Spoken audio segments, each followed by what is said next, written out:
चलो स्टार्ट करते हैं अपना। अपनी पिछली क्लास में जो टॉपिक खत्म हुआ कौन सा था आपका वहां पर? ट्रांसफॉर्मेशन। और ट्रांसफॉर्मेशन एक्चुअल में खत्म नहीं हुआ है, अभी भी उसके अंदर दो सेक्शन, दो सेगमेंट्स आपके और लगाए हुए हैं, जिनमें एक किस नाम से आपका वॉइस के नाम से, एक किसके नाम से, नरेशन के नाम से। ये दो टॉपिक ऐसे हैं जो आपके 6th ऑनवर्ड्स स्टैंडर्ड से चले आ रहे हैं, आपका छठी क्लास से आप पढ़ते चले आ रहे हो, हर क्लास में ये लगा हुआ है आपका एक्टिव पैसिव वाला। हम मेट्रिकुलेशन के बाद में +1 +2 में देखने को नहीं मिलता, लेकिन ग्रेजुएशन के पार्ट 1 के अंदर फिर से आपका देखने को मिलता है। 11वीं और 12वीं में नहीं लगाए हुए, उससे पहले 6 से लेके 10 तक चलता है। फिर आपका कंपलसरी या एलिमेंट्री या जनरल इंग्लिश के नाम से जो आप बीए पार्ट फर्स्ट में पास करके आते हो, उसमें भी ये टॉपिक आपका वहां पर ऐड किया हुआ है। ठीक है, तो यहां पर आपसे जनरल जानकारी में ले लेता हूं। आसान टॉपिक है, इसमें आपको घबराने वाली बात बिल्कुल नहीं मिलेगी। लगभग ऐसा एहसास होगा कि ये चीजें हमें पहले से आती हैं। ठीक है, तो मैं सिंपली ये पूछ लेता हूं कि वॉइस है, वॉइस का हिंदी मीनिंग क्या होता है, इसका शाब्दिक अर्थ क्या होता है? हाँ, यही मुझे पूछना था। जनरली हम बुक्स में पढ़ते हैं तो हमें देखने को क्या मिलता है बताओ? आपका बच्चे जैसे डिक्शनरी वगैरह देखते हो तो वहां पर ये शब्द आपको देखने को मिल जाता है। ठीक है, लेकिन जैसे पीछे से एक आवाज आई कि वॉइस है, वॉइस को अपन दूसरे शब्दों में क्या कह सकते हैं बताओ? देखें, आपका आवाज भी तो कह सकते हैं। ठीक है, और इससे जुड़ा हुआ एक शब्द ये होता है, कौन सा बताओ? देखें, आपका जैसे आवाज है उसे आप क्या कह सकते हो? साउंड कह सकते हो। और साउंड को अपन क्या बोल सकते हैं? आपका ध्वनि बोल सकते हैं। या फिर इसी आवाज को आप क्या नाम दे सकते हो बताओ? देखें, आपका वॉल्यूम कह सकते हो। और वॉल्यूम के मायने क्या होते हैं? आपका वहां पर स्वर होता है। तो जो ग्रामेटिकल सेंस है उसके अंदर अपने टॉपिक का नाम क्या दिया हुआ बताओ? आपका वॉइस दिया हुआ है। उस वक्त टॉपिक का नाम वहां पर अपने पास में साउंड या फिर वॉल्यूम क्यों नहीं दिया?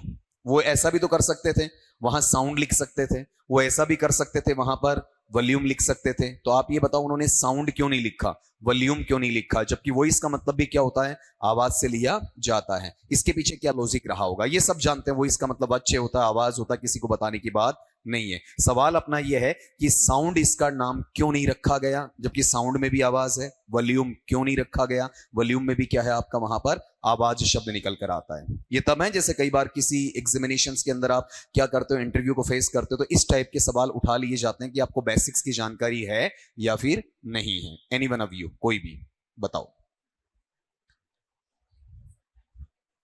अच्छा, हाँ सही जा रहे हो। चलो, मैं इसको थोड़ा सा, इन्होंने लगभग अपनी तरफ से जो कोशिश की है सही मानूंगा, लेकिन पूरी बता नहीं पाए। अपने पास में एक वर्ड है और इस वर्ड को अपन देखो क्या लिख रहे हैं यहां पर? आपका डेसिबल। डेसिबल है। डेसिबल को अपन क्या कहते हैं वहां पर? इन हिंदी अपन ऐसा बोलते हैं कि ये क्या है आपका? एक ध्वनि मात्रक इकाई है। ठीक है, अपन जनरल साइंस में पढ़ते हैं, सामान्य विज्ञान में तो इसे क्या कहा जाता है? आपका ध्वनि मात्रक कहा जाता है। और यहां पर जब भी आपके पास में डेसिबल के आधार पर कोई चीज है, वो क्या रहती है? आवाज में कंट्रोलेबल रहती है। कंट्रोलेबल का मतलब उसकी आवाज को कम ज्यादा किया जाता है। तो आप इतने डेसिबल पर रख सकते हो, इतने डेसिबल बढ़ा सकते हो, इतने डेसिबल घटा सकते हो। ठीक है, वो क्या होता है? आपका वॉल्यूम होता है। फॉर एग्जांपल, जैसे यहां पर इसका वॉल्यूम का सिस्टम है आपका, वहां पर वो बॉक्स में लगा हुआ है। अपन उसे क्या कर सकते हैं? पॉइंट में ले सकते हैं, 1 2 3 4 5 6 7 8 9 10 11 12 जो भी है। टीवी में देखते हो, ठीक है, उसे कम ज्यादा कर सकते हैं। ट्रांजिस्टर में देखते हो तो उसे भी आप क्या कर सकते हैं? आपका वहां पर कम ज्यादा कर सकते हैं। ये सारी चीजें आपको वहां पर देखने को मिल जाती हैं। ठीक है, तो वहां वाले पार्ट में वो क्या है? आपका वॉल्यूम वाला पार्ट है। लेकिन जब यही स्थिति है, वो वहां पर कंट्रोलेबल की बजाय बताओ किस में आ जाती है? आपकी वहां पर अनकंट्रोलेबल में आ जाती है। मतलब कम ज्यादा तो हो सकती है, आवाज कम या ज्यादा हो सकती है, लेकिन उसमें डेसिबल के आधार पर कम ज्यादा नहीं कर सकते। फॉर एग्जांपल, जैसे ये आपका फैन चल रहा है, आवाज कर रहा पंखा, ठीक है, लेकिन अब इसकी आवाज रेगुलेटर से कम ज्यादा कर लोगे, लेकिन डेसिबल के आधार पर कम ज्यादा नहीं कर पा रहे हो। आप अपने मुंह से बोल रहे हो तो डेसिबल के आधार पर कम ज्यादा नहीं कर पा रहे हो। ठीक है, वो क्या है? आपका साउंड है। सिंपली मैं आपसे ये बोलूं, जैसे मान लो ये दीवार है, दीवार पर मैंने इस तरीके से हाथ मारा, ये आवाज आ रही है। अब ये बताओ वॉल्यूम है या साउंड है? साउंड है। ठीक है, लेकिन आप अगर टीवी में कम ज्यादा करोगे तो वो क्या है? आपका वॉल्यूम है, वो पॉइंट्स में कम होगा आपका। ठीक है, लेकिन अभी भी हमें एक्चुअल में उस चीज का आंसर नहीं मिला जो मैं आपसे प्राप्त करना चाहता था। ठीक है, ये तो इन दोनों का डिफरेंस हो गया, साउंड और वॉल्यूम का डिफरेंस हो गया, फर्क। लेकिन ये है कि वॉइस क्या है? वॉइस में साउंड और वॉल्यूम मौजूद है या नहीं है? है तो वॉइस ही नाम क्यों है? अभी तक ये क्लियर नहीं हुआ है। इसके लिए मैं आपको यहां पर थोड़ा सा बैक लेकर चलता हूं। जब भी आप किसी भी लैंग्वेज की बात करते हो, लैंग्वेज के मायने क्या होते हैं? आपका भाषा, तो उस भाषा को आप वहां पर मैसेज कन्वे करने के लिए क्या काम में लेते हो? आपका उसकी कम्युनिकेशन स्किल्स काम में लेते हो। कम्युनिकेशन स्किल्स का मतलब क्या होता है? उसके संप्रेषण कौशल, कौशल होता है या कौशल? कौशल। जैसे हिंदी भाषा है, अगर आप ढंग से उच्चारित करते हो तो आपका उच्चारण पता होना चाहिए, कौशल की बजाय कौशल रहेगा। उसमें इसका क्रम ये रहता है, ये काफी बार अपना क्वेश्चन भी बना हुआ है परीक्षा के अंदर, पेडागॉजी में या फिर आपका वहां पर साइकोलॉजी बेसिस में जो टीचिंग आपके मॉड्यूल्स हैं उसके आधार पर शिक्षा शास्त्र में इस तरीके से बना हुआ है कि पहला अपना एल होता है, दूसरा एस होता है, तीसरा आर होता है, चौथा डब्ल्यू होता है। एल किसके लिए स्टैंड करता है? आपका वहां पर लिसनिंग के लिए स्टैंड करता है, मतलब जो बोलता है उसे सुनना होता है। एस है, इसका मतलब स्पीकिंग के लिए स्टैंड करेगा, आपको खुद को वहां बोलना होता है। आर का मतलब वहां पर रीडिंग, पढ़ने के लिए स्टैंड करेगा आपका। और सबसे लास्ट में जो आपका सीक्वेंस है वो किसका रहेगा? वहां पर राइटिंग का रहेगा। राइटिंग का मतलब क्या है? आपका लिखने से लिया जाएगा। ठीक है, ये क्रम रहेगा आपका, ये ध्यान रखना। मिस्टर जी ए ब्राइट, अगर उनको आप छोड़ दें, श्रीमान जो जी ए ब्राइट हैं, इन भाई साहब से अगर आप दूरी बना के रखें तो संपूर्ण इंग्लिश के अंदर यही ऑर्डर फॉलो होता है जो मैंने लिख कर दिया है। ठीक है, इन्होंने जो ऑर्डर है वो एक्सेप्शनली ये बना दिया था। कौन सा बना दिया था? LSWR। ये एक बार आपका रीट एग्जामिनेशन का सवाल भी बना है कि जी ए ब्राइट के अनुसार LSWR का जो क्रम पूछा गया था कि भाई LSWR का क्रम किसने दिया था। एक्चुअल में जो जनरल मैनर है वो जनरल मैनर LSWR है या LSRW है? LSRW है। ठीक है, लेकिन ये अलग से बन गया। इन्होंने कहा कि नहीं, मैं राइटिंग को पहले लूंगा, रीडिंग को कहां लूंगा? बाद में लूंगा। जो मैं अडॉप्ट करना है, एग्जीक्यूट करना है, इंप्लीमेंट करना है, वो हमारा कौन सा रहेगा? ये वाला। अब मैं ये चीज क्यों बता रहा हूं? इसलिए वॉइस के लिए जो अपना साउंड या वॉल्यूम है उसमें ये जो एस्पेक्ट्स है ना, ये चारों लगने जरूरी नहीं है, कोई भी मिस हो सकता है, कम हो सकता है, लेकिन जो वॉइस है ना उसमें चारों लगने क्या है? जरूरी हैं। जैसे फॉर एग्जाम्पल, अगर मैंने एक सेंटेंस यहां पर लिखा है और सेंटेंस ये डाला है कि आई सिंग ए पोयम येलो। अब ये जो अपना सेंटेंस है, इस सेंटेंस को अगर कोई बोलता है तो आप क्या कर सकते हो? सुन सकते हो, आप खुद इसे बोल सकते हो, आप इसे पढ़ सकते हो और आप इसे लिख सकते हो। तो बताओ ये किसकी कैटेगरी में चला जाएगा? वहां पर आपकी वॉइस की कैटेगरी में चला जाएगा। ठीक है, लेकिन अगर जैसे मान लो कि मैंने मुंह से आवाज निकाली, ऐसा कहा, आवाज आ रही, इस आवाज को आप क्या कर सकते हो? सुन सकते हो। मेरी मिमिक्री कर पाओगे तो आप उसे बोल सकते हो, लेकिन क्या नहीं कर पाओगे? लिख नहीं पाओगे, पढ़ नहीं पाओगे। बताओ इन एस्पेक्ट्स में से क्या हो गया? कम हो गया। तो वो केवल किस में चला जाएगा? साउंड और वॉल्यूम में चला जाएगा। तो वॉइस क्या है? बेसिक सेंटेंस कंस्ट्रक्शन का पार्ट है जिसमें चारों भाग कवर होने चाहिए। कौन कौन सा? लिसनिंग, स्पीकिंग, रीडिंग और राइटिंग, सारा कवर होना चाहिए। ठीक है, अब जैसे मैंने शुरू में आपसे सवाल पूछा उस पर वापिस आ जाओ। लिखने से पहले अपने अकॉर्डिंग लिख दोगे फारी से। बताओ अपने टॉपिक का नाम क्या है? वॉइस। ठीक है, वॉइस का शाब्दिक अर्थ क्या होता है? वाच्य। ठीक है, आवाज भी कह सकते हैं, इससे मिलते जुलते समानार्थी क्या है? साउंड और वॉल्यूम। ठीक है, साउंड का मतलब ध्वनि, वॉल्यूम का मतलब स्वर या आवाज। पहले तो साउंड और वॉल्यूम में डिफरेंस कर लो क्या है। जिसमें डेसिबल के अकॉर्डिंग कंट्रोलेबल सिचुएशन है वो क्या है? वॉल्यूम है। कंट्रोलेबल नहीं है वो क्या है? साउंड है। ठीक है, और ये ध्यान रखो वॉइस क्या? वॉइस दोनों के ऊपर है। जो हमारी चार कम्युनिकेशन स्किल्स हैं, कम्युनिकेशन स्किल्स को हिंदी में क्या कहते हो? संप्रेषण कौशल कहते हो। कौन कौन से हैं? लिसनिंग, स्पीकिंग, रीडिंग और राइटिंग। जनरल ऑर्डर है, प्रॉपर ऑर्डर भी कहा जाता है इसे, लेकिन जी ए ब्राइट ने ऑर्डर कौन सा दिया है? लिसनिंग, स्पीकिंग, राइटिंग और रीडिंग वाला। ठीक है, हमें कौन सा लेना है? LSRW वाला। जिस सेंटेंस के अंदर ये चारों चीजें समावेशित होती हैं, चारों को अप्लाई या अनुप्रयोगित किया जा सकता है, बताओ वो क्या है आपका? वहां पर वॉइस है। आई बात समझ में? तो आज के बाद में जैसे मान लो आप अपने ऊपर ले लो ना कि फर्दर आप भी टीचर बनने वाले हैं, तो स्टूडेंट के लिए बोर्ड पे वॉइस लिखने का मतलब ये नहीं कि वॉइस को हिंदी में बच्चे कहते हैं। यह दो प्रकार के होते हैं, ये सभी बोलते हैं। उसको उसकी डेप्थ तक ले जाने की कोशिश वहां पर करो। ठीक है, पहले ये डालो और उसके बाद में यहां ध्यान रखना अपनी भाषा बना लेना इसमें कि ये चारों एस्पेक्ट किस में आते हैं? वॉइस में आते हैं। साउंड और वॉल्यूम में चारों की जरूरत नहीं होती है। तो पहले हल्का सा ये लिखो, फिर मैं स्लाइड चेंज कर दूंगा, उसके बाद में अपन आगे बढ़ेंगे। और जैसा आपको आंसर आता है ना वो आपको देना जरूरी है। यानी ऐसा नहीं कि गलत हो तो गलत दे दो, कोई दिक्कत नहीं, मैं सुधार कर दूंगा, लेकिन बोला करो, क्रॉस क्वेश्चन में आंसर दिया करो आप। चलो आगे देखते हैं अपन इसमें। अब जो नेक्स्ट थिंग रहेगी वो सिंपल सी बात है कि वो इसका क्लासिफिकेशन कर दो, डिवीजन कर दो, काइंड बता दो, टाइप बता दो। ठीक है, उस तरीके से अपन पढ़ते हैं। तो यहां वाले पार्ट में अपन ऐसा कह सकते हैं कि जो काइंड्स हैं, काइंड्स का मतलब प्रकार कह सकते हो, या फिर बताओ इसे क्या लिख सकते हो? आपका बोलो टाइप्स लिख सकते हो, या फिर बताओ इसे क्या कहा जा सकता है आपका वहां पर, क्लासिफिकेशंस कहा जा सकता है। ठीक है, मतलब क्या है आपका वहां पर वर्गीकरण क्या रहेगा, इसके प्रकार वहां पर क्या रहेंगे। तो अगर आप ऐसा देखते हो तो वॉइस कितने प्रकार में बांटा जाएगा, बताओ आपका वहां पर 2 में बांटा जाएगा। ठीक है, ये लगभग सबको ही पता है, इसमें इतना कुछ समझने वाली बात थी नहीं आपका। पहला क्या है आपका एक्टिव वॉइस है, और दूसरा बताओ क्या है आपका वहां पर पैसिव वॉइस है। ये हम इसलिए बताते हैं कि कोई अपने सब्जेक्ट से बिल्कुल ही दूर हो गया हो तो ये छोटी छोटी बात बोलनी जरूरी हो जाती है। बताओ एक्टिव वॉइस को अपन हिंदी में कहेंगे तो हिंदी में इसे क्या कह देंगे आपका कृतवाच्य। ठीक है, और जब इसे अपन कहेंगे पैसिव वॉइस को, तो पैसिव वॉइस वाले पार्ट में अपन इसे हिंदी में बोलना चाहेंगे तो बताओ इसे हिंदी में क्या कह देंगे आपका वहां पर कर्मवाच्य। ठीक है, अभी इंपॉर्टेंट बात ये नहीं है कि ये 2 हैं, इंपॉर्टेंट बात ये है कि how do you identify them in a sentence there. एक वाक्य में आप इन्हें पहचानोगे कैसे कि this is active voice and that is passive voice, ये कैसे पता चलेगा, हु विल टेल मी, हमें कैसे पता चलेगा एक्टिव है या पैसिव है।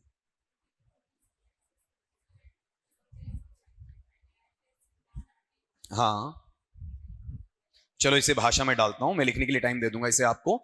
देखो यहां पर अपने पास में क्या होता है कि जो इसकी आइडेंटिफिकेशन है ना एक्टिव पैसिव की, आइडेंटिफिकेशन का मतलब क्या हो जाएगा आपका पहचान है। ठीक है, इसकी पहचान अपन कितने तरीके से करेंगे, 2 तरीके से। अब जैसे इनको आ रहा है लेकिन ये शब्दों में नहीं ढाल पा रहे हो, आप बता नहीं पा रहे हो। ठीक है, उसको सुनो, पहले आपको ये कहना है कि सर हम एक्टिव से पैसिव है उसे 2 तरीके से पहचानते हैं। तो पहला तो नेचर कौन सा है आपका वहां पर, सिंटैक्टिक नेचर है। ठीक है, सिंटैक्टिक नेचर का मतलब क्या होता है, related to structure. Related to structure के मायने क्या है आपका, जो संरचना से संबंधित है, संरचना के आधार पर इसे पहचाना जाएगा। ये इसका पहला तरीका है, और वो ये होता है कि जो सेंटेंस हमें क्या देता है, बी प्लस वर्ब का थर्ड फॉर्म देता है। ठीक है, वो किस में चला जाएगा आपका पैसिव में चला जाएगा। और जो रिमेनिंग है, रिमेनिंग का मतलब जो शेष बच गए जिसमें आपका बी प्लस वर्ब का थर्ड फॉर्म नहीं आता है, वो किस में चला जाएगा आपका वहां पर एक्टिव वॉइस में चला जाएगा। That is all. ठीक है, अब आप कहेंगे ये क्या फंडा है, तो इसको समझना। जैसे मैंने यहां लिखा बी, तो बी में क्या क्या आता मेरे पास में, इज हो सकता है, एम हो सकता है, आर हो सकता है, वॉज हो सकता है, वर हो सकता है, इसके अलावा आपका खुद बी हो सकता है, या फिर बीइंग हो सकता है, या फिर आपका वहां पर बीन हो सकता है। ठीक है, ये टोटल शब्द अगर गिनोगे तो 8 हैं, दे आर 8 इन नंबर्स। ठीक है, संख्या में 8 रहे, इनमें से कोई एक होना चाहिए, और उसके तुरंत बाद में बिना किसी गैपिंग के, बिना किसी अंतराल के क्या आना चाहिए, वर्ब का थर्ड फॉर्म या पास्ट पार्टिसिपल बोल सकते हो, वो आना चाहिए। तो वो किस में चला जाएगा, पैसिव में। अगर ये नहीं है तो क्या है आपका एक्टिव है। अभी इसका एग्जांपल भी अपन लेंगे आपका। जैसे मान लो कि मैंने यहां पर एक सेंटेंस लिखा है, दूसरे नेचर पे आने से पहले इसी को समझा दूं।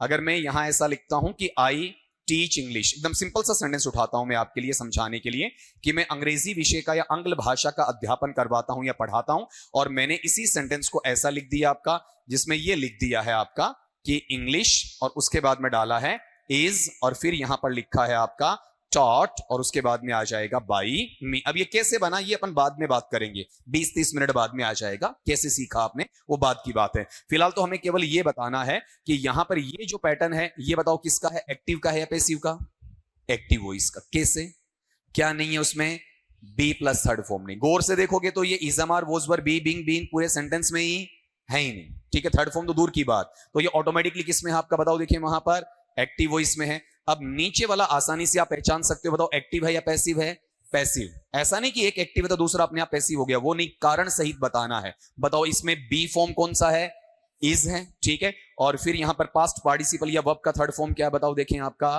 टॉट है। आई बात समझ में। तो आपको कहना क्या था, जैसे आप आज जवाब दे रहे थे उधर से जवाब देने की कोशिश की गई है कि सर एक्टिव से पैसिव को पहचानने का 2 प्रकार का तरीके होते हैं, जिसमें पहला कौन सा है, सिंटैक्टिक नेचर का, जो संरचना पर आधारित होता है, मतलब सेंटेंस में बी प्लस वर्ब का थर्ड फॉर्म है तो क्या है, पैसिव, और नहीं है तो क्या है, एक्टिव है। ठीक है, फिर दूसरा मैं एक और समझाऊंगा, पहले ये बताओ कि यहां तक किसी को तकलीफ है तो, मेरा मतलब समझ में आया ना, एक बार रिपीट कर दो, क्योंकि आप गर्दन हिलाते हो तो डर सा लगता है कि जबरदस्ती हिलवाई जा रही है मुंडी आपकी। बताओ यहां पर इसके टाइप कौन कौन से हैं, 2 हैं। कौन कौन सा, एक्टिव और पैसिव। एक्टिव वॉइस का मतलब कृतवाच्य, और पैसिव वॉइस का मतलब कर्मवाच्य। ठीक है, फिर ये बताओ यहां पर अपने पास में आइडेंटिफिकेशन कितने तरीके से है, 2 से। कितनी सीखी अभी, एक सीखी है। कौन सी है आपका? Syntactic nature. सिंटैक्टिक नेचर से मतलब क्या है आपका? रिलेटेड टू स्ट्रक्चर, जो संरचना से संबंधित है। संरचना में क्या होना चाहिए? बी प्लस वर्ब का थर्ड फॉर्म। बी बोले तो क्या होना चाहिए?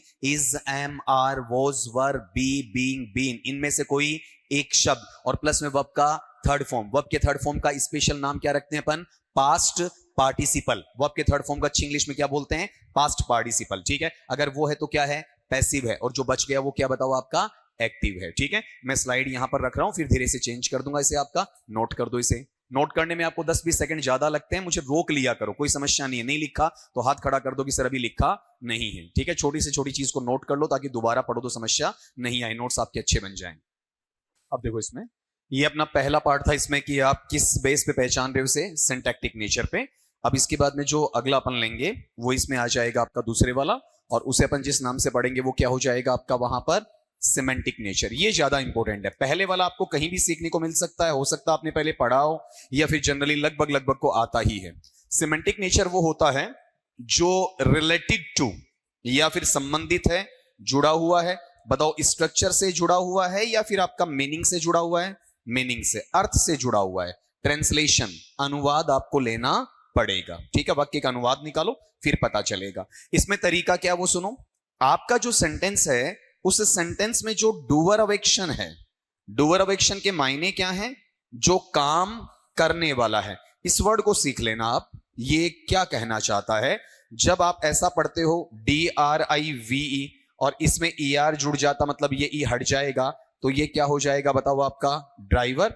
ड्राइव का मतलब चलाना, ड्राइवर का मतलब चलाने वाला। ठीक है, वैसे जैसे अपने पास में ये टर्म आता है कौन सा आपका? वॉश, इसमें क्या जुड़ जाएगा? ER, तो यहां पर वर्ड क्या बनता है आपका? वॉशर। वॉश का मतलब धोना, वॉशर का मतलब धोने वाला। ठीक है, जैसे अपने ऊपर लेते हैं अपन आपका, तो मैं अपने ऊपर ले लेता हूं टीच। टीच में मैंने ER जोड़ दिया, बताओ क्या है आपका? टीचर। टीच का मतलब पढ़ाना, टीचर यानी पढ़ाने वाला। आप लोगों पे लेता हूं तो मैं लिख देता हूं लर्न। लर्न का मतलब सीखना, इसमें ER जोड़ दिया और मैंने बना दिया क्या आपका? लर्नर, मतलब सीखने वाला। ठीक है, ठीक इसी प्रकार से अपन एक वर्ब लेते हैं डू। डू का मतलब क्या होता है? करना। ER जोड़ दो तो क्या बन गया बताओ आपका? डूअर। डूअर का मतलब करने वाला। बात समझ में आई? ये डोर नहीं है, क्या है?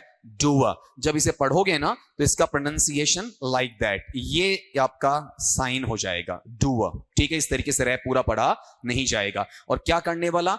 काम करने वाला। अगर डूअर ऑफ एक्शन है वो सेंटेंस में कहां है आपका? स्टार्ट में है, बिगिनिंग में है, तो बताओ वो किसका है आपका वहां पर सेंटेंस?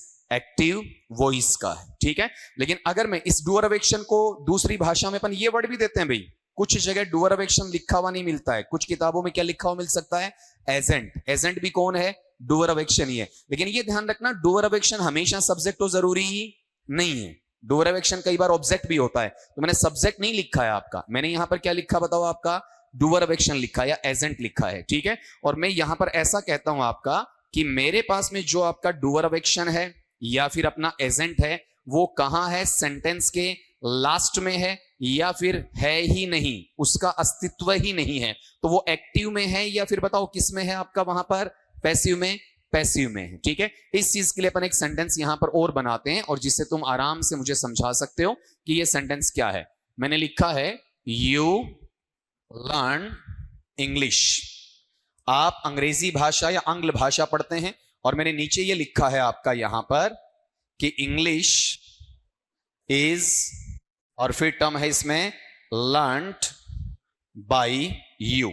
अंग्रेजी आपके द्वारा सीखी जाती है। ठीक है, अब ये जो आपके पास में सेंटेंसेस आए हैं, मुझे पहले सेंटेंस में ये बताओ डूअर ऑफ एक्शन कौन है? आप अंग्रेजी सीखते हो, कौन सीख रहा? अंग्रेजी सीखने का काम कौन कर रहा है? यू कर रहा है, तो डूअर ऑफ एक्शन कौन है बताओ?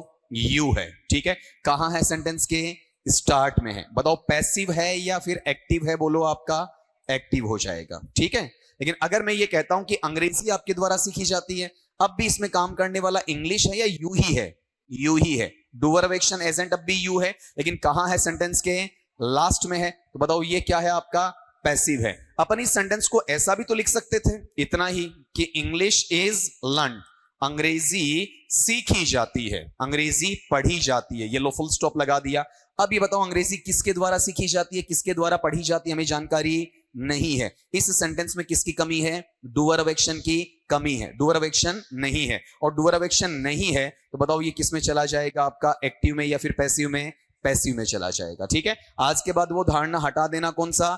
सब्जेक्ट से शुरू होने वाला एक्टिव का है, ऑब्जेक्ट से शुरू होने वाला पैसिव का है। गलत बात है। ठीक है, आप ये बताओ यू यहां वाक्य में क्या है? सब्जेक्ट। इंग्लिश वाक्य में क्या है? सब्जेक्ट। इंग्लिश वाक्य में क्या है? सब्जेक्ट। तीनों ही वाक्य किससे शुरू हो रहे हैं? सब्जेक्ट से, जिसमें दो पैसिव के हैं और एक किसका है? एक्टिव का है। ठीक है, तो ये जो हमें पढ़ाया जाता है हम अपने हिसाब से अड़ंगा बैठा लेते हैं कि सब्जेक्ट से शुरू होने वाला एक्टिव है और ऑब्जेक्ट से शुरू होने वाला पैसिव है। कोई भी वाक्य किससे शुरू नहीं होता है? ऑब्जेक्ट से शुरू नहीं होता है। ऑब्जेक्ट को बदला जाता है। किसमें बदला जाता है? सब्जेक्ट में बदला जाता है। वाक्य ऑब्जेक्ट से शुरू नहीं होता है। लिखने से पहले एक बार रिपीट करवा दो। बताओ दूसरा नेचर कौन सा बोलो? बुलवा रहा हूं छोटे बच्चों की तरह। कौन सा है? Semantic nature. सिमेंटिक नेचर का मतलब क्या है? रिलेटेड टू मीनिंग, अर्थ पर आधारित। क्या चाहिए जी हमें? डूअर ऑफ एक्शन, जिसका दूसरा नाम क्या है? एजेंट। क्या डूअर ऑफ एक्शन हमेशा सब्जेक्ट होता है? हो भी सकता और नहीं भी। डूअर ऑफ एक्शन ऑब्जेक्ट भी बन सकता है। ठीक है, डूअर ऑफ एक्शन या फिर आपका एजेंट कहां होना चाहिए? सेंटेंस के स्टार्ट में। क्या बनेगा? Active voice. कहां होना चाहिए? लास्ट में। क्या बनेगा? Passive voice. मान लो है ही नहीं, बताया ही नहीं कि ये काम किया किसने, तो भी क्या है? पैसिव। जैसे एक सेंटेंस में आपसे जनरल पूछूंगा, मैंने पानी पिया। ठीक है, बताओ इसमें वहां पर इसको इंग्लिश में बनाएंगे, क्या बोलेंगे? I drank water. इसमें डूअर ऑफ एक्शन क्या है? आई। क्या है बताओ, ये एक्टिव या पैसिव? एक्टिव है। मैं कहता हूं वाटर वॉज ड्रंक बाई मी, अब ये एक्टिव है या पैसिव? पैसिव। मैंने इतना बोला water was drunk, doer of action हटा दिया, तो भी क्या है? पैसिव। अब आराम से पहचान सकते हो। ये पहचान मैंने क्यों करवाई? परीक्षा में एक्टिव से पैसिव चेंज करवा सकता है और कई बार क्या करवाता है? पैसिव से एक्टिव चेंज करवाता है। और ऊपर क्या लिखता है? Change the voice. कई बार इंस्ट्रक्शन नहीं देता कि एक्टिव से पैसिव में बदलना है कि पैसिव से एक्टिव में, केवल बोलता है वॉइस चेंज करो। तो पहले तो आपको यह पता करना कि दिया हुआ सेंटेंस एक्टिव का है या पैसिव का है, वहां ये नेचर आपका काम आ जाएगा। ठीक है, नोट करो। अब अगली बात ये रहेगी कि इसमें ट्रांसफॉर्मेशन में क्या करना? सेंटेंस को कन्वर्ट करना है, सेंटेंस को चेंज करना है। ठीक है, तो चेंज करने के लिए मुझे पहले यह पता होना चाहिए कि how many types of sentences are there in grammar और स्पेशली इन इंग्लिश ग्रामर। अंग्रेजी व्याकरण में कितने प्रकार के वाक्य होते हैं? चेंज करने के लिए कितने होते हैं? 5। ठीक है, अब यहां पर एक विरोधाभास आ जाएगा। विरोधाभास कौन सा आ जाएगा? रेन एंड मार्टिन वाला। High school English grammar and composition में भाई साहब क्या बताते हैं? 4 बताते हैं। हमें पढ़ने कितने पढ़ेंगे? 5 पढ़ेंगे। ठीक है, ग्रामेरियन अपने हिसाब से लिख देता है तो वहां पर उस चीज तक संतुष्ट नहीं होना चाहिए, तरह तरह की किताबें खंगालनी चाहिए। अपन ये नहीं करे वो गलत है। ठीक है, क्योंकि वो ऑप्टेटिव में किसको शामिल कर देते हैं? एक्सक्लेमेटरी को। या एक्सक्लेमेटरी में किसको शामिल कर देते हैं? ऑप्टेटिव को, जबकि हमें उन्हें सेपरेट रखना पड़ेगा। तो यहां पर जब मैं आपसे ये पूछूं ना कि अपने पास में जो सेंटेंस है या फिर आपका वाक्य है उसके टाइप बताने हो आपको इंग्लिश के अंदर, तो ये सवाल इंग्लिश में ऐसे नहीं आएगा कि सेंटेंस कितने प्रकार के होते हैं, अपनी समझ के लिए होता है। तो यहां सेंटेंस के टाइप्स हम एक एक करके लिखेंगे, जिसमें पहला जो पार्ट रहेगा अपने पास में उसका नाम अपन क्या देते हैं बताओ? अपनी सिंपल भाषा में उसे क्या लिखते हैं? आपका असर्टिव लिखते हैं, यानी साधारण। और रेन एंड मार्टिन की भाषा में उसे मैं कहना चाहूं तो क्या कह सकता हूं? आपका डिक्लेरेटिव कह सकता हूं, मतलब घोषणात्मक। ठीक है, और यहां पर ये जो वाक्य है ये 2 भागों में बंट जाता है, जिसमें पहला टुकड़ा है जिसे आप किस नाम से जानते हैं बताओ? देखिए, आपका अफर्मेटिव के नाम से जानते हैं, जिसे आप सकारात्मक कह सकते हैं। और इसके लिए दूसरा शब्द भी दिया जाता है, कौन सा? आपका पॉजिटिव, सकारात्मक बोल दो आप इसे। और दूसरे वाला जो टुकड़ा है वो क्या बन जाएगा? आपका निगेटिव बन जाएगा। अब बड़ी चीज ये है कि इसकी पहचान कैसे होगी, तो हमें ये ध्यान रखना है कि ये जो सेंटेंस है आपका असर्टिव या डिक्लेरेटिव, ये हमेशा किससे शुरू होगा बताओ? आपका सब्जेक्ट से। जो वाक्य सब्जेक्ट से शुरू होता है वो 100% विदाउट एनी ओमिशन और एक्सेप्शन, कोई अपवाद नहीं है, क्या रहेगा? असर्टिव या डिक्लेरेटिव रहेगा। जैसे मैं 2 छोटे से एग्जांपल बना देता हूं। इसमें मैंने ये लिखा यहां पर आपका आई फ्लाई काइट्स। ठीक है, और दूसरा मैं यहां पर लिख रहा हूं आपका आई डोंट स्मोक। पहले में मैं पतंग उड़ाता हूं, दूसरे में मैं धूम्रपान नहीं करता हूं। अब आपको ये देखना है कि ये दोनों ही सेंटेंसेस हैं, बताओ किससे स्टार्ट हो रहे हैं? आई से मतलब क्या है? सब्जेक्ट। दोनों ही कैसे हैं? असर्टिव हैं। ये क्या है? अफर्मेटिव। वो क्या है? नेगेटिव। छोटी छोटी बात बता रहा हूं, छोड़ कोई भी बात नहीं रहा हूं आपकी। फिर जो दूसरे वाला पार्ट अपने पास में आएगा, बताओ उस सेंटेंस के टाइप को अपन क्या नाम दे देंगे? वहां पर आपका इंटेरोगेटिव। बोल के बताना, इंटेरोगेटिव है या इंटेरोगेटिव? इंटेरोगेटिव। टेरे टेरे। ठीक है, टेरो नहीं होगा आपका। ठीक है, इसे हिंदी में अपन प्रश्नवाचक कहते हैं। ये भी 2 प्रकार से जाएगा। पहला तो खुद क्या रहेगा इसमें? आपका इंटेरोगेटिव ही रहेगा, मतलब प्रश्नवाचक ही रहेगा। और दूसरा इसमें क्या बन जाएगा आपका, जो वर्ड है ना इंटेरोगेटिव, ये तो रहना ही रहना है, इसके साथ में एक टर्म और जुड़ जाएगा, कौन सा आपका वहां पर, नेगेटिव, मतलब प्रश्नवाचक नकारात्मक। इसे अपन यूं भी लिख सकते हैं शॉर्ट के अंदर कहा जा सकता है इसे क्या आपका वहां पर, इंटेरोगेटिव, ऐसा भी लिखा जा सकता है। दोनों बातें सही हैं, चाहे आप इस तरीके से लिखो कहीं पर, इस तरीके से लिखो, कोई फर्क नहीं पड़ेगा। ये शॉर्ट करके लिखा हुआ है, वो आपका एक्सटेंड करके लिखा हुआ है। अब इसकी जो आइडेंटिफिकेशन लोगे ना, इसकी आइडेंटिफिकेशन 3 तरीके से जाएगी। या तो आपका सेंटेंस है वो किससे शुरू होना चाहिए बताओ, किसी आपका WH वर्ड से, या सेंटेंस किससे शुरू होना चाहिए, किसी हेल्पिंग वर्ब से, और या फिर सेंटेंस किससे शुरू होना चाहिए बताओ, किसी मॉडल से। ये भी अपन सीखेंगे, 1 बाय 1 स्लाइड ऐड होती चलेंगी। अभी 5 में से अपन ने कितने लिखे हैं आपके, 2 लिखे हैं, दूसरा भी मैंने पूरा नहीं बताया, थोड़ी सी चीज उसमें ऐड और करनी है। पहले मुझे बताओ पहले का नाम क्या है। ये ऐसी चीज है जो घर पे याद नहीं रखनी, यही याद करके जानी है। बताओ क्या है, असर्टिव या डिक्लेरेटिव। ये मैंने बोला डिक्लेरेटिव कौन से राइटर्स के अकॉर्डिंग है, रैन एंड मार्टिन के अकॉर्डिंग, जिसकी बुक का नाम क्या है, high school English grammar and composition. बोलना क्या नाम है, high school English grammar and composition. जो पब्लिकेशन है वो है एस चंद का, ठीक है। और ये रेगुलर एडिशन में सबसे बढ़िया बुक मिलती है आपकी ग्रामर के लेवल पे, +2 के लेवल पे इससे अच्छी किताब देखने को नहीं मिलती है। फिर यहां पर इसके टुकड़े कौन कौन से हैं, अफर्मेटिव या पॉजिटिव, दूसरा नेगेटिव। हमेशा किससे शुरू होगा, सब्जेक्ट से शुरू होगा। दूसरा टुकड़ा कौन सा है, इंटेरोगेटिव। इसके खुद के टुकड़े कौन से हैं, इंटेरोगेटिव और इंटेरोगेटिव नेगेटिव या इंटेरोनेगेटिव। इसकी पहचान क्या, वाक्य के शुरू में कोई WH वर्ड या फिर हेल्पिंग वर्ब या फिर मॉडल, ये मैं बताऊंगा अगली स्लाइड पे, उससे पहले से नोट करो। देखें आपका छोटी छोटी बातें, हम मुझे पता है 2-3 चीजें आती हैं तो कुछ चीजें नहीं भी आती हैं, तो ऐसा नहीं कि आ रही उसे छोड़ के चलो, उसे भी लिखते चलो। अब चलो ये हल्की सी ये जानकारी लो, कौन सी वाली, ये चीज क्या क्या है। 1 मिनट का काम ये भी आपका रहेगा, उसको देख लो। देखें आपका पहली बात तो अपन यहां पर ये टर्म डालेंगे, देखो कौन सा, WH वर्ड। तो आप मुझे बताओ कि WH वर्ड कहते किसे हैं। देखो छोटी छोटी बातों में फंसा रहा हूं। WH वर्ड किसे कहते हैं, कोई भी पूछ ले भाई, कि ग्रेजुएट हो, ट्रेंड ग्रेजुएट हो, विद बीएड हो, तो प्रशिक्षित स्नातक हो, ग्रेजुएट ही नहीं ट्रेंड ग्रेजुएट हो। अब ये तो पता होना चाहिए WH वर्ड किसे कहते हैं। बात ये नहीं है कि हमें आता है, बात ये है कि हम प्रेजेंट कर पाते हैं क्या। हाँ बोलो, जिस वर्ड से क्वेश्चन पूछ सकते हैं, एम आई बैड, क्या मैं बुरा हूं, क्वेश्चन पूछ लिया, क्या WH वर्ड बताओ कौन सा है। मैंने क्या ना, आता है आपको, जब मैं बोलूंगा सर यही थी क्या, प्रेजेंट करने की आदत होनी चाहिए। प्रेजेंट करने की आदत यह है कि ऐसा शब्द जिसके शुरू में या तो WH हो या H हो, सुनना पूरी बात, या तो WH हो या H हो। अब आप वाली बात, और उससे क्या पूछा जाए, सवाल पूछा जाए, ठीक है। ये डेफिनेशन है, ऐसा शब्द जिसके शुरू में या तो WH हो या H हो, अकेला H, और उससे क्या पूछा जाए, सवाल पूछा जाए। वो क्या है, WH वर्ड की बिरादरी में आता है, ठीक है। कम से कम कोशिश तो अच्छी है, बाकी तो बैठे ही थे आराम से, बोल ही नहीं रहे थे। अब इसमें कौन कौन से शब्द लिख दूं मैं आपका, बताओ देखें क्या क्या हो सकता, बोलो।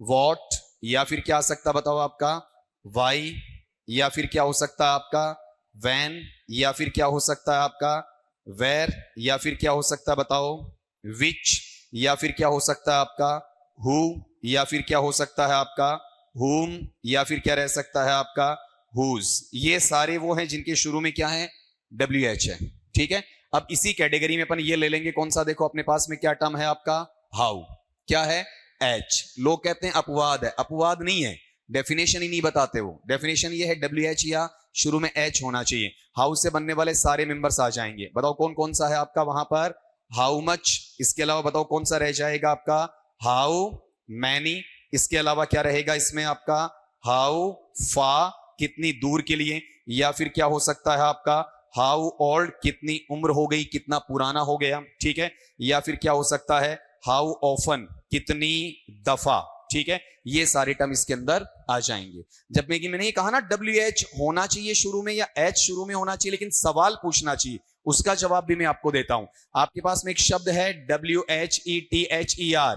अब इस वर्ड के शुरू में क्या अक्षर है, WH तो है, लेकिन ये WH वर्ड नहीं है, क्योंकि ये क्या नहीं कर रहा, कोई सवाल नहीं पूछ रहा है। बात समझ में आई? तो यहां पर अब एक बार मेरे साथ आप रिपीट कर दो, बोलो क्या बताओगे WH वर्ड की डेफिनेशन? कोई परीक्षा में नहीं आनी है, जनरल सेंस के लिए पूछा है। बताओ क्या है? शब्द के शुरू में WH नामक अक्षर या H नामक अक्षर होना चाहिए, बशर्ते वो हमसे कोई सूचना चाहे या सवाल पूछे या प्रश्न पूछे आपका, ठीक है? तो दोनों का कॉम्बिनेशन ले लोगे। फिर अगली बात अपने पास में आई थी हेल्पिंग वर्ब, ये मॉडल वाली। इसको देखना, इस टर्म को तो ढंग से देखना है, क्योंकि यहां से सवाल बन जाता। मैं कह रहा हूं ये आपकी जानकारी के लिए था, यहां से कोई सवाल नहीं बनेगा परीक्षा का, यहां से बन सकता है। इसे अपन टर्म देते हैं तो क्या पढ़ते हैं बताओ आपका? ऑक्सिलियरी। या फिर इसे बताओ क्या पढ़ा जाता है आपका वहां पर? एनामोलस फाइनाइट, ठीक है? और इसे ही आप अपनी जनरल या काम चलाओ जुगाड़ी भाषा में क्या नाम देते हैं बताओ? इसे आपका हेल्पिंग वर्ब का सबसे हल्का स्टैंडर्ड का वर्ड क्या है? Helping verb. सबसे घटिया से घटिया मतलब, ठीक है, निचले पेंदे का सबसे अच्छा वर्ड है इसमें एनामोलस फाइनाइट। उससे अच्छा वर्ड क्या है आपका वहां पर?